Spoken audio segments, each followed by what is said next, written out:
100 শহীদের সমপরিমাণ সোয়াব মহিলারা পেতে পারে যদি 20 রোজার পরে এই আমলটি করতে পারে। কত চমৎকার বিষয় চিন্তা করেছেন। আমার মা বোনেরা শহীদের মর্যাদা অর্জন করতে পারে, যেটা গুরুত্বপূর্ণ একটা বিষয়।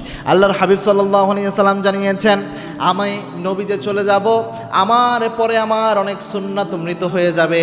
আমার একটা মৃত সুন্নাকে যদি কোনো আমার উম্মত জীবিত করে, জিন্দা করার চেষ্টা করে, ওই উম্মত 100 গলা কাটার পরিমাণ শহীদের সমপরিমাণ সোয়াব তার আমল নামায় নিয়ে নেয়। সুবহানাল্লাহ, 100 গলা কাটা শহীদের সমপরিমাণ সোয়াব ওই উম্মত তার আমল নামায় পেয়ে যাবে। সুবহানাল্লাহি বিহামদি। এখন বলতে পারেন 20 রোজার পরে এটার সাথে হাদিসের ফজিলতটা কি?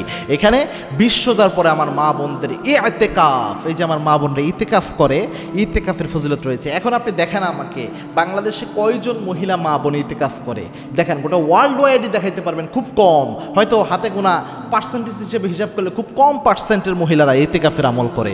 অথচ রাসূল ইসলামের স্ত্রীরা এই আমল করতে বুখারী মুসলিমে অসংখ্য হাদিস রয়েছে।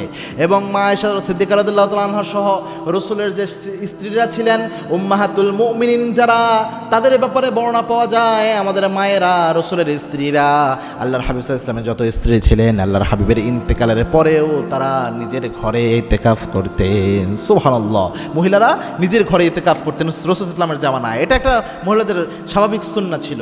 তো আমাদের এই সময় এসে কোনো মহিলা কিন্তু এটা করে না। তো কোনো মহিলা নিজের ঘরে একটা নির্দিষ্ট জায়গা যদি সে ঠিক করে নেয় এবং ওই জায়গায় যদি সে একদিন হোক, কম পরিমাণের ব্যাপারে বর্ণনা এসেছে, তবে 3 দিন ব্যাপারে সবচেয়ে বেশি মত পাওয়া যায়, সর্বনিম্ন 3 দিন হওয়া উচিত, অথবা 10 দিনে যদি কেউ করে, কোনো বোন কোনো মা যদি এই ফজিলতটা, এই সওয়াবের নিয়তটা করে যে এটা একটা হারিয়ে যাওয়া সুন্নাহ একরকম মহিলা সাহাবীদের, এই সুন্নতটা আমি জিন্দা করব, এরপরে সে যদি ইতিকাফ করতে পারে নিজের ঘরে একটা এরিয়ায়, আল্লাহর ইবাদতে মগ্ন থাকতে পারে, ইনশাআল্লাহ ওই হাদিস অনুযায়ী 100 গলা কাটা শহীদের সমপরিমাণ সওয়াব আল্লাহ রাব্বুল আলামিন তার আমল নামায় দিয়ে দিবে।